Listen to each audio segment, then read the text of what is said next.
He lost his legs in a terrible accident and was bound to a wheelchair forever. Doctors said miracles don't happen, but one day a little black girl walked up to him and sprayed his legs from a yellow bottle, saying just one word. Subscribe to the channel and tell us in the comments where you're watching this video from.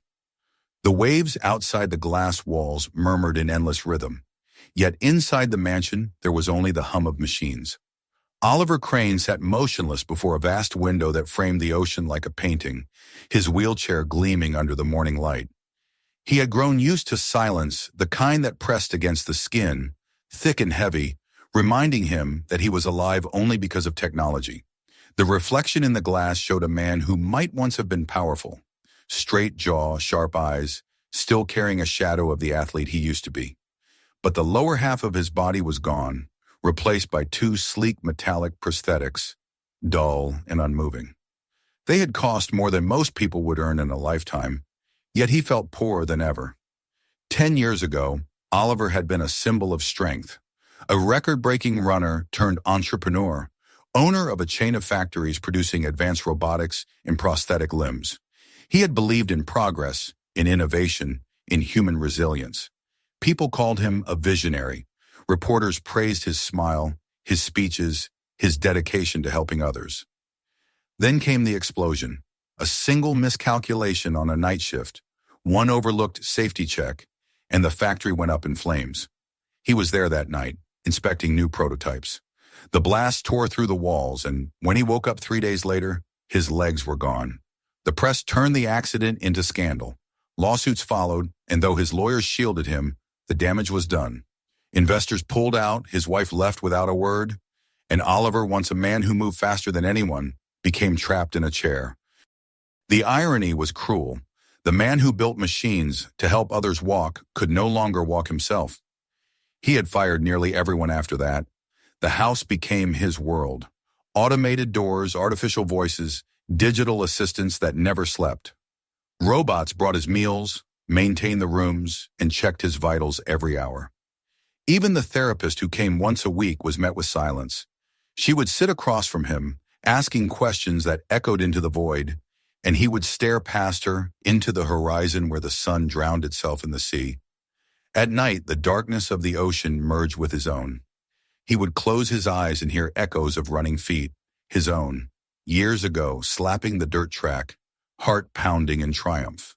Sometimes he heard another sound, faint, like the laughter of a child, but it always faded before he could make sense of it. "Mr. Crane," said the robotic voice of his house assistant one morning, "your vitals are stable. Would you like to open the balcony curtains?" He didn't answer. The machine waited, then obeyed its default command, and the heavy drapes slid open. Light poured in. The ocean stretched endlessly, blue and merciless.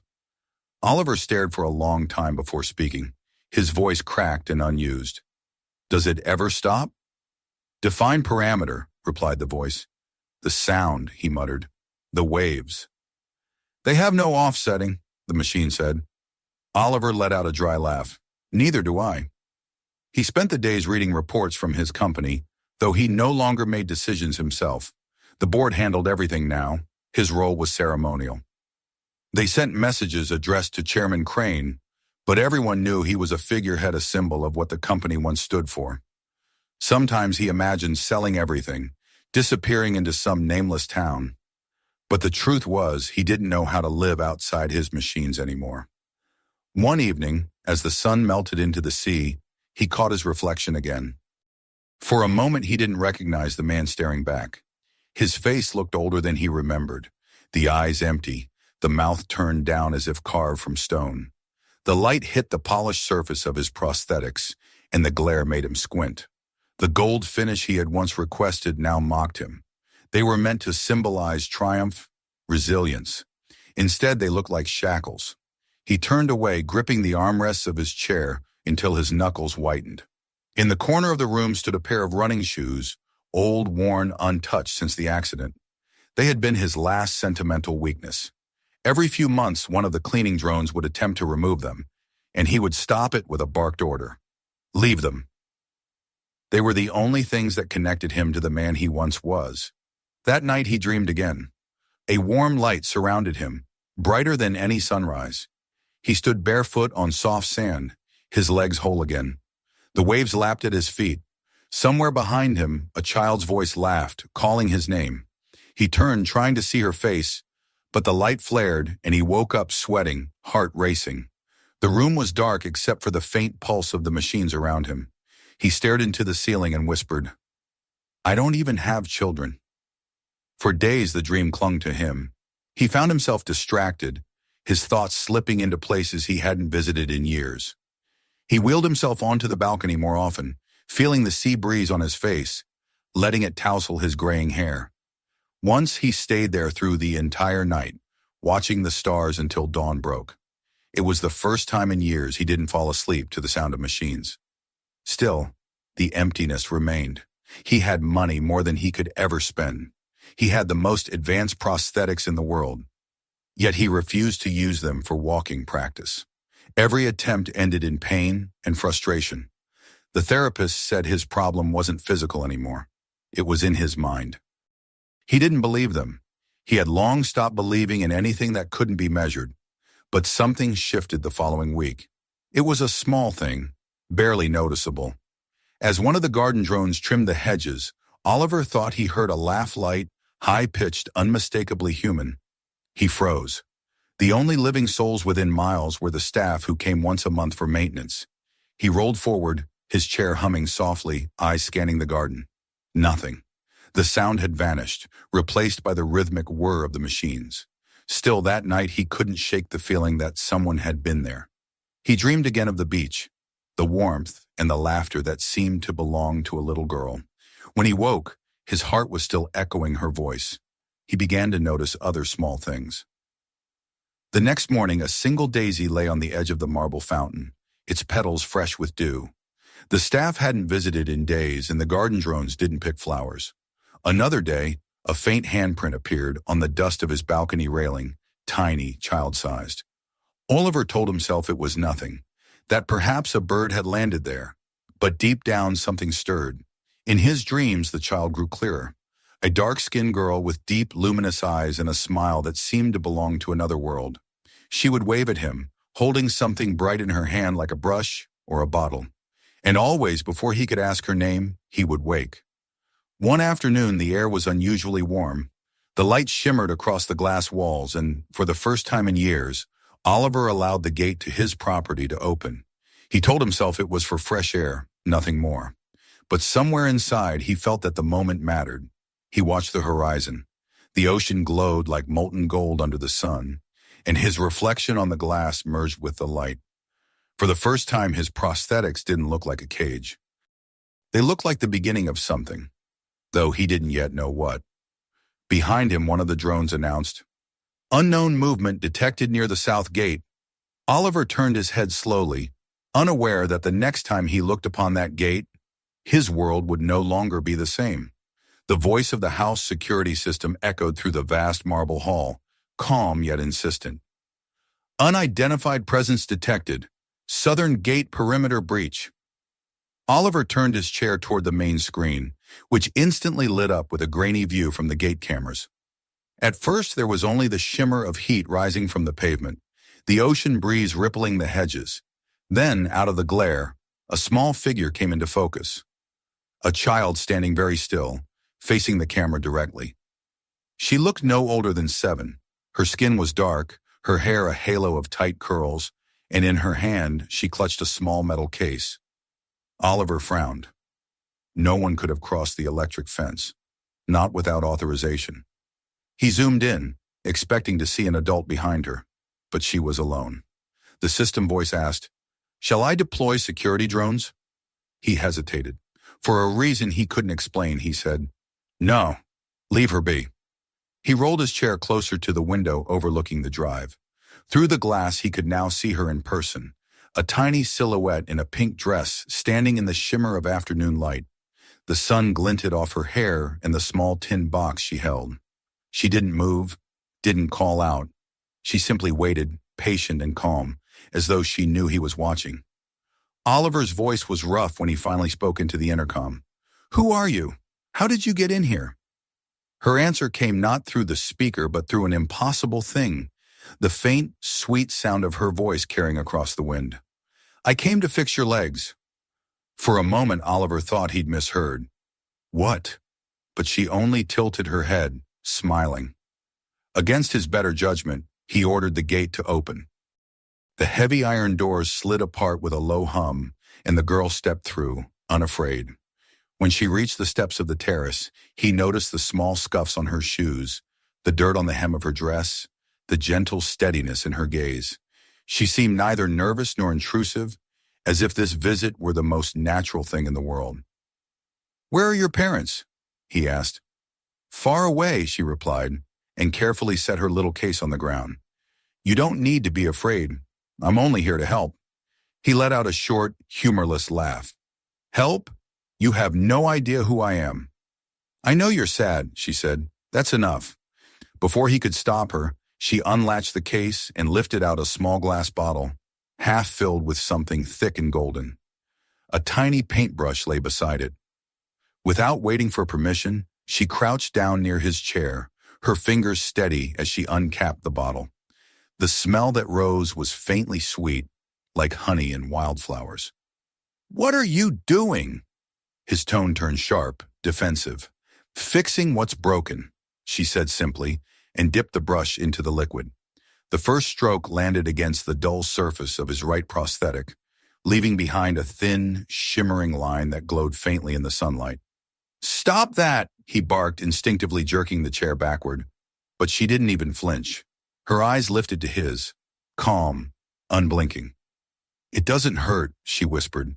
"See?" The brush touched the same spot again, and this time Oliver felt something, an impossible warmth spreading through the metal, then deeper into the stumps where his real legs ended. The sensation was soft, almost like touch. For the first time in years, he felt his own heartbeat echo through a part of his body he thought was dead. He froze. "How?" He breathed, his voice barely a whisper. "It's just color," she said. "It helps things remember they're alive." He stared at her, unable to speak. The way she moved was unhurried, deliberate, her hands so small against the gleaming metal. Each brushstroke left behind tiny shaped sunbursts, waves and curling lines that almost seemed to pulse with light. Something about her presence unsettled him. She didn't act like a child intruding on forbidden ground. She seemed to belong there, as though she had known him long before this moment. Finally, when she finished the last curve on his left prosthetic, she capped the bottle and looked up. "There," she said, her smile small but sure. "It's better." He found his voice at last. "Who sent you? Was this some kind of stunt? You think I need pity?" The girl shook her head. "Not pity, just hope." The word hit him like a blow. He hadn't heard it spoken in years, not in his house, not from his employees, not even from himself. Hope was a word for other people, people who still believed in tomorrows. Before he could form another question, a soft gust of wind passed between them, carrying the scent of salt and sunlight. When he blinked, she was already walking back toward the gate, the pink of her dress fluttering behind her. "Wait!" he called out, wheeling his chair forward. "You can't just—" But the path was empty. The gate stood closed again, the cameras showing nothing but the empty driveway. The security system chimed quietly. Perimeter clear. No intruders detected. He sat frozen for a long time, staring at the faint gold patterns glimmering across the surface of his legs. They seemed to shift in the light, alive with color. The sensation in his body hadn't faded. There was still that warmth, pulsing faintly, like a heartbeat echoing from a place that should have felt nothing at all. That night, sleep refused to come. Every time he closed his eyes, he saw her face. He tried to convince himself it had been a hallucination, a trick of medication, stress, or loneliness. But the paint remained. When he touched it, his fingers came away dry. Whatever she had used had fused with the surface, part of the metal now. At dawn, he rolled out to the balcony again. The ocean stretched endlessly, the air cool and clean. And as he sat there, watching the horizon, he realized something else. The pain that usually gnawed at his back and hips was gone. For the first time in years, his body felt quiet, whole. He wheeled himself inside, half angry, half afraid. "System," he said. "Run a diagnostic. Check for new materials on prosthetics. Confirmed, the AI replied. Surface shows unrecognized organic compound. Non-toxic. Estimated mass, negligible. Remove it. Command denied. Material cannot be removed through standard cleaning protocol. He cursed under his breath. Of course not. He didn't speak of it to anyone, not even his physician, who called later that week. Instead, he spent hours staring at the faint golden shapes. Sometimes when the light shifted, he thought he could see movement within them, a shimmer like ripples across the still water. That afternoon, as he sat by the window, something caught his eye near the fountain. A small figure in pink again. His breath caught. She was there, just for a moment, her curls glowing in the sunlight. He turned sharply to activate the exterior cameras, but by the time the screens flickered to life, she was gone. Only a faint trail of wet footprints led from the fountain to the hedges, where they vanished into the grass. He went to bed that night, restless, 1,000 questions circling his mind. Who was she? How did she get in twice? And why did she look at him as though she had known his pain for years? He dreamed again of the beach, the same endless sea, the same golden light. But this time she was there, walking ahead of him with her small case, her feet leaving glowing prints in the sand. He tried to call her name, but he didn't know it. She turned smiling and said only, "It's not broken anymore." He woke before dawn, heart pounding, the ocean whispering against the glass. The gold lines on his legs caught the first rays of morning, glinting faintly. Somewhere deep inside, something long dormant stirred a question he couldn't yet form, a longing he thought he had buried forever. Outside, in the pale mist rising from the sea, there was movement near the gate again. He leaned forward, eyes narrowing. This time, he didn't tell the system to ignore it. He whispered to himself, almost afraid of the answer. "You came back." The morning was heavy with fog, the kind that clung to glass and made the ocean look like a sheet of silver. Oliver hadn't slept. The faint warmth in his prosthetics still pulsed like a second heartbeat, impossible to ignore. The security system's soft hum followed him as he rolled into the surveillance room, eyes fixed on the monitors. "Rewind 24 hours, he ordered. The screens flickered to life, showing every corner of his estate in perfect clarity, except for the moment he needed. The timestamp froze, static blurring the footage near the southern gate. When the image cleared, the girl was gone. No footprints, no figure in pink. Just the empty garden and the faint shimmer of the sun over the water. He ran the footage again, slower this time, frame by frame. Nothing. It was as though she had stepped into thin air. "System," he said sharply, "run diagnostics on the security feed. Has it been tampered with?" "No irregularities detected," the machine replied. "All cameras functional. No breaches in security logs." Oliver's jaw tightened. "Then where is she?" "Specify subject." "The child," he snapped. "The one from yesterday. Find her." "Unrecognized parameter," the system answered calmly. "No records of any visitors or unidentified persons within the last 72 hours. He stared at the monitors, the static reflection of his own face looking back at him. For the first time in years, he felt something close to fear, not the fear of pain or loss, but of the unknown. His world had always been built on control, on precision. Now something impossible had walked straight into it and left behind proof he could touch.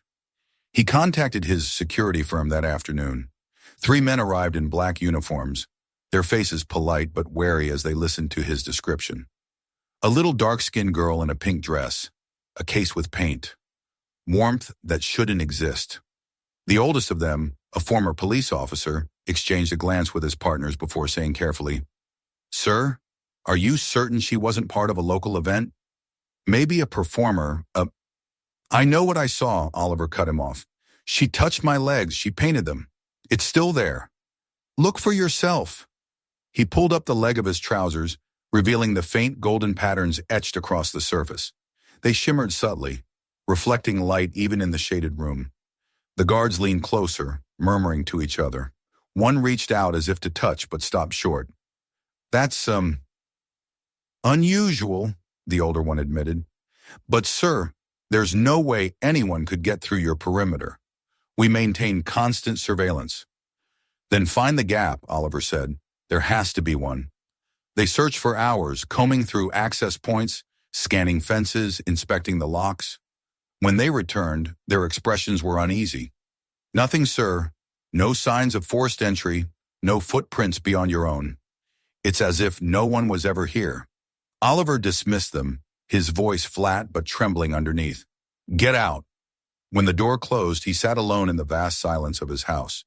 He could almost hear her laugh again, faint and bright, like a wind chime. He looked down at the golden shapes. They were changing. The edges of the paint seemed to breathe, faintly glowing before dimming again, as if responding to his thoughts.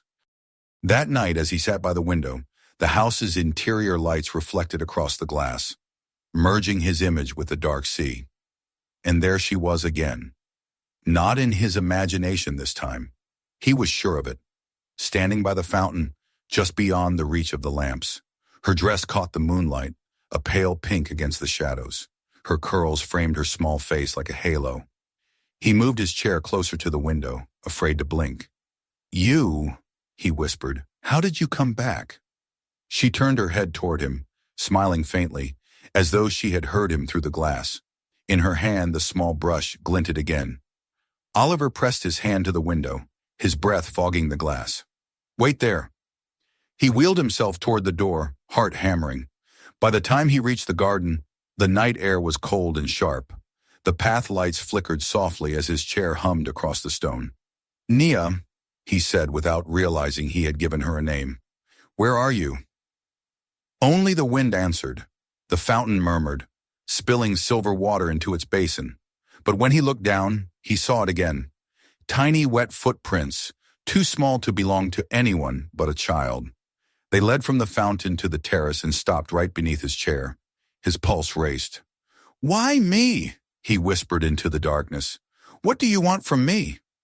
The garden remained silent, the ocean whispering in the distance. Yet when he turned back toward the house, something made him stop. On the smooth marble near the door, written in faint, shimmering strokes, were words just one sentence, scrawled in a child's uncertain hand. You're not broken.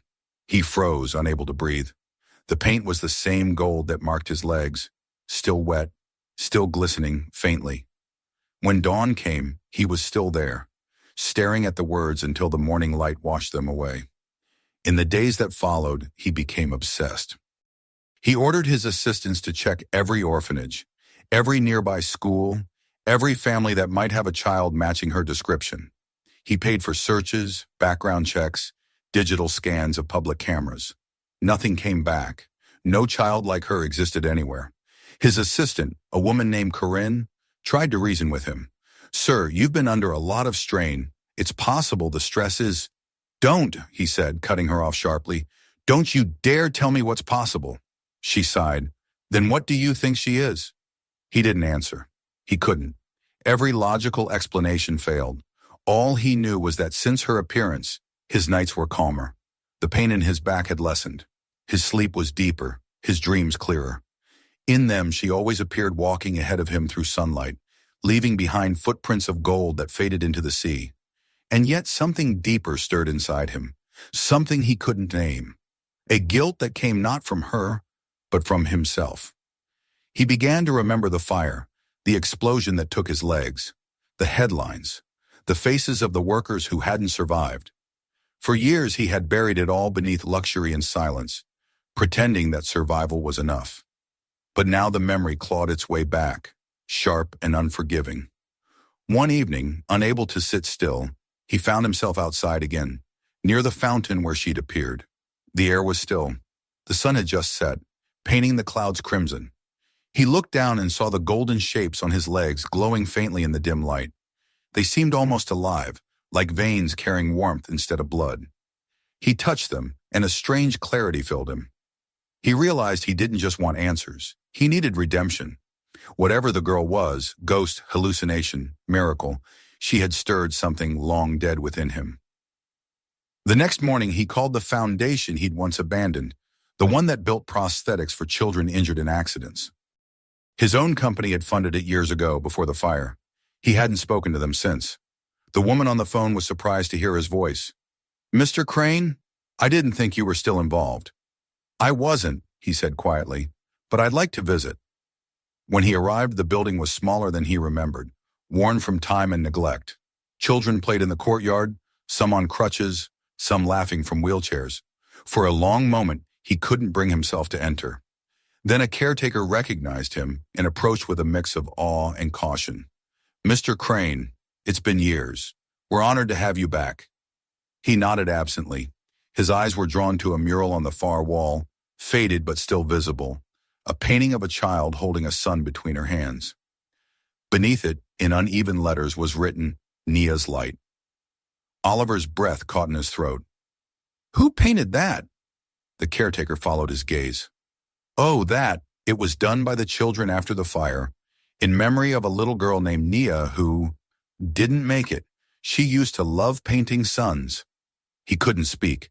The sound of her name hit him like thunder. The caretaker continued softly. "She was one of the brightest souls here. The fire broke out at night. Faulty wiring in the old wing. We lost 3 children before help arrived." Oliver's vision blurred. Faulty wiring. His mind raced back to the night of the explosion at his factory. The cost-cutting decision he'd approved. The postponed maintenance he'd ignored. The wiring contract had covered multiple facilities, including this one. He staggered back, gripping the edge of his chair. His heart pounded. The warmth in his prosthetics turned searing, as though the gold paint burned against his skin. "Nia," he whispered, "you were real." That night, he sat alone in his mansion, staring into the dark ocean. The golden shapes on his legs pulsed faintly, reflecting the moonlight.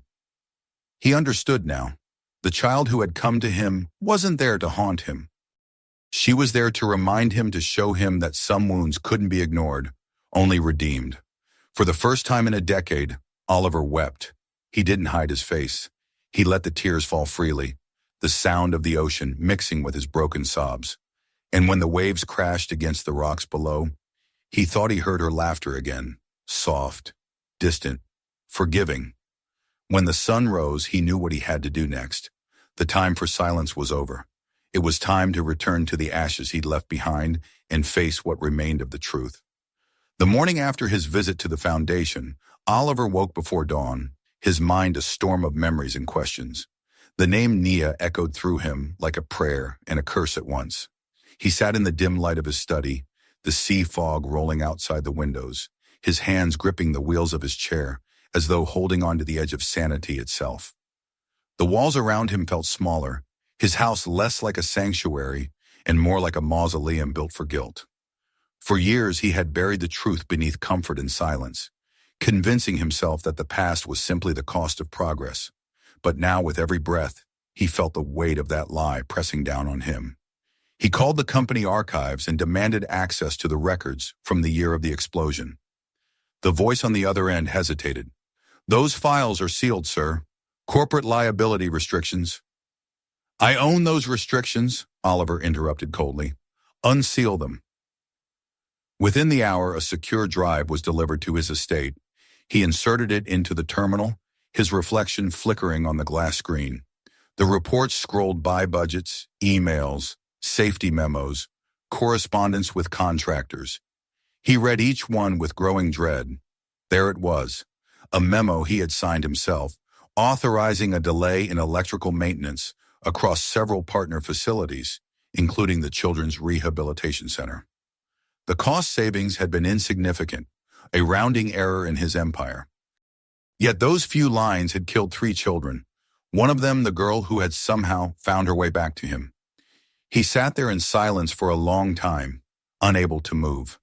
The golden marks on his legs seemed to pulse in the darkness, faint but visible, as if the color itself reacted to his realization. He whispered her name, Nia, and the air in the room shifted, almost imperceptibly.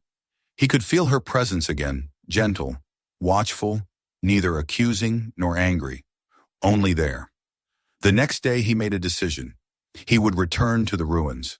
The fire had destroyed most of the old foundation building, but the original site still stood, abandoned, fenced off with rusted wire and charred stone. When his driver tried to object, saying it wasn't safe, Oliver dismissed him. "I need to see it," he said quietly. "All of it." The drive took hours, the highway stretching through gray hills and overgrown fields. As they approached the site, the smell of burned wood lingered faintly even after years had passed. The building had collapsed inward, its walls blackened, roof half caved in. Grass grew through the cracks in the pavement, and wind whispered through the broken windows. Oliver wheeled himself forward, his tires crunching over ash and gravel. He stopped in front of what had once been the main hall. The faint outlines of murals still clung to the wall's bright suns, stick figures, waves painted by small hands. He reached out, brushing his fingers across the soot, and beneath it, faintly visible, was a golden streak. The color shimmered under the grime, the same shade that now marked his prosthetics. His throat tightened. He moved deeper inside. The air was still, heavy with the ghosts of laughter that once filled this place. He could almost hear it, the distant echoes of children's voices, the squeak of wheels, the scratch of brushes against walls. And there, near the center of the room, lay something half buried in ash, a small metal case, warped by heat but unmistakable. He picked it up with trembling hands. It was the same as the one she'd carried, the same design, the same clasp, burned but intact. His vision blurred. "You were here," he whispered. "You really were." He opened the case. Inside, the glass bottles were fused, shattered by fire, their contents hardened into golden crystals. The brush, though blackened, still held its shape. He turned it over carefully, and faint letters were scratched into the handle, Naya. The name was carved by a child's unsteady hand. He couldn't breathe. Every wall he had built within himself cracked open at once. He pressed the small case against his chest, his heart breaking in silence. For years he had tried to build a legacy of progress, of innovation, believing it would absolve him of everything he had lost. But this was the truth beneath it all. His wealth, his empire, his machines, none of it could hide the fact that he had once traded human lives for profit. A sound broke the stillness. It was soft, almost like the flutter of paper. He turned his head. Across the far wall, where the soot had darkened every surface, a pattern began to appear. Lines of gold slowly emerged, shimmering faintly as though painted from within the wall itself. The shapes took form, circles, waves, suns, until they formed a single image, a child holding out a brush toward him. Oliver's voice shook.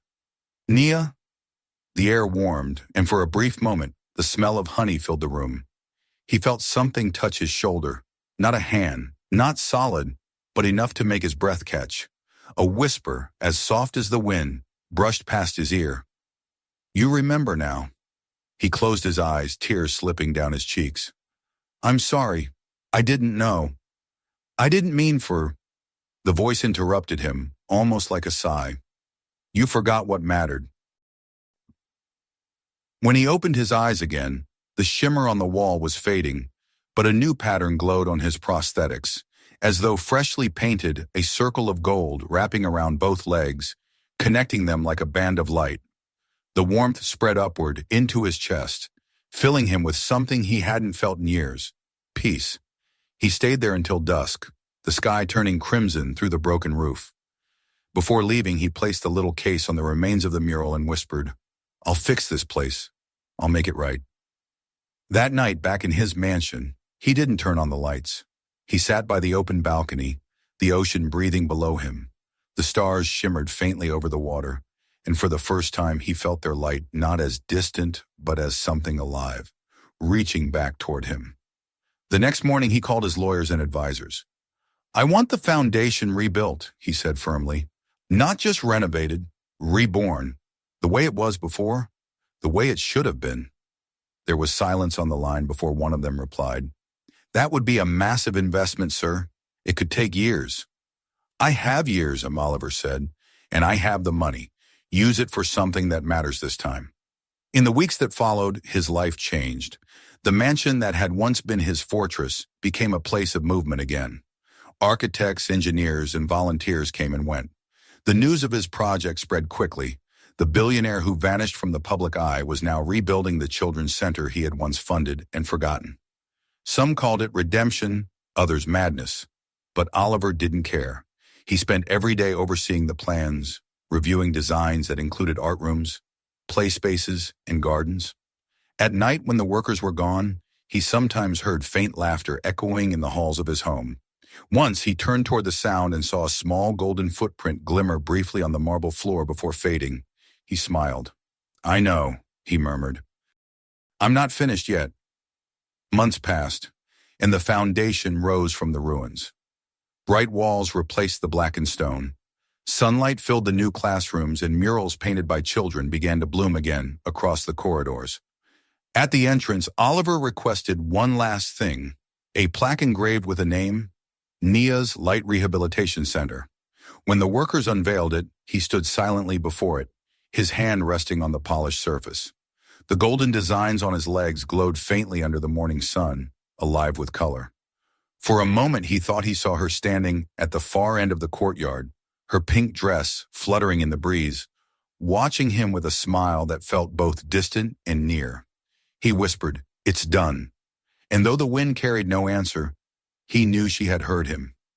That night, for the first time in over a decade, Oliver slept without dreams. The house was quiet, and the ocean whispered softly beyond the glass. When dawn came, he opened his eyes to the light spilling across his bed, and knew that something inside him had changed forever. The past could never be erased, but perhaps, at last, it could be forgiven. A full year had passed since Oliver had first seen the girl in the pink dress. The mansion by the ocean no longer stood silent. Sunlight filled the halls, and laughter sometimes drifted in through the open doors. His life had slowly reshaped itself, not through wealth or business, but through the simple rhythm of doing something that mattered. The new foundation stood completed, bright and alive, just as he had promised. Its walls gleamed in soft tones of white and gold, and murals of suns and waves spread across the courtyard, drawn by children who had lost much, but still knew how to hope. Oliver visited every morning. He no longer came as a figurehead or benefactor. He came as a man who had once been broken and was learning to live again. His arrival was always quiet. The staff greeted him with smiles, and the children gathered around him without hesitation, unafraid of his wheelchair or his metal legs. They treated him not as someone distant, but as one of their own. They painted beside him, laughed with him, asked questions he could not always answer but always welcome. That morning the air was warm and full of light. The courtyard buzzed with energy as children carried paint buckets and brushes, creating new images on the walls. Oliver sat in the shade, his chair angled toward the ocean. He felt the wind brushing against his face, smelled the faint salt of the sea, and closed his eyes for a moment, letting the sound of their voices wash over him. For the first time in years, he wasn't haunted by silence. When he opened his eyes again, he saw her, a girl standing a few meters away, wearing a pink dress that fluttered gently in the breeze. Her dark skin glowed beneath the sunlight, her curls bouncing as she turned toward him. In her hands, she held a small brush and a jar of golden paint. His breath caught. The world seemed to still. She approached slowly, her smile soft and familiar. "Can I draw something?" she asked. He nodded, unable to speak. The children around them barely noticed her arrival, as if she had always been there among them. She crouched by his side and touched one of his legs gently, the metal warm beneath her fingers. Then she began to paint small sunbursts that shimmered against the gold already etched there. He watched her silently, every stroke stirring something deep within him. "What are you painting?" he asked finally, his voice low. "Another sun," she replied. "It belongs here." When she finished, she sat back and smiled up at him. "It's brighter now." He felt his chest tighten. There was no fear, no confusion anymore, only peace. The warmth that began in his prosthetic spread upward, into his chest, his arms, his throat. He looked down, and for the first time in more than a decade, he felt something impossible, a faint pressure beneath his knees, a trembling that was not mechanical but human.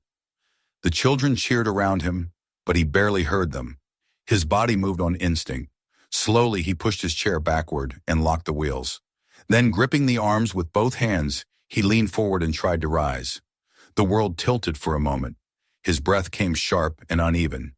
He thought he would fall, but he didn't. The ground met his feet with a weight that felt real, solid, alive. His legs, once lifeless metal, responded. The girl looked up at him, her eyes glowing with quiet joy. See? It wasn't broken. Oliver laughed through tears, a sound that startled even himself. You were right, he said, all this time. He stood there for what felt like eternity, the sunlight spilling across his face, the golden paint on his legs catching every ray. The children clapped and shouted, calling his name, though he barely noticed. All he could see was her face, the same face that had once appeared out of nowhere and changed everything. When he blinked, she was gone. The pink dress fluttered once in the wind and then faded like mist under the rising sun. But the warmth remained. The golden paint gleamed brighter than ever, alive with light. In the following days, word spread that Oliver Crane, the reclusive billionaire once bound to his chair, had walked again. Reporters flooded the gates, but he refused every interview. He had no story to tell that could be printed, no explanation that could be measured or studied. What had happened to him was not science, not miracle. It was forgiveness. He continued visiting the foundation, each day finding peace among the children. He spent hours helping them mix colors, teaching them to draw suns that burned brighter than the ones before. On the wall of the main hall, he began to paint a mural of his own. At its center was a small girl with a brush in her hand, her face turned toward the light. Around her, the world bloomed in gold. Late one evening, when the last of the staff had left, he stood alone in the courtyard, looking out at the ocean. The air was calm, the horizon painted in orange and violet. He whispered into the wind, "Thank you." A single daisy lay on the stone beside his chair when he turned to go, fresh and white, its stem still wet with dew. He smiled and tucked it into his pocket. In the years that followed, Naya's Light Foundation became more than a center for recovery. It became a home for children who had lost not only limbs, but hope. Every wall bore color, every hall echoed with laughter. Oliver devoted his remaining years to it, never missing a day, never allowing it to fall into silence again. And sometimes when the sun hit the ocean just right, visitors swore they saw the reflection of a little girl standing beside him, a child in a pink dress, holding a brush dripping with gold, her hand resting lightly on his arm. Oliver never confirmed it. He no longer needed proof. The past had been cruel, the future uncertain, but in that present moment, surrounded by the colors of life, he understood what the girl had given him. She had not come to fix his legs. She had come to heal his soul. The wind carried the scent of the sea, the sound of children laughing in the distance, and the faintest echo of a voice warm and soft, whispering the word that had begun it all, hope. If this story moved you, don't stop here. Subscribe now so you never miss what comes next. More powerful stories are on the way. Turn on the notification bell and dive into our next video. Each one will keep you thinking long after it ends. And if this one touched your heart, share it with someone who needs a little hope today.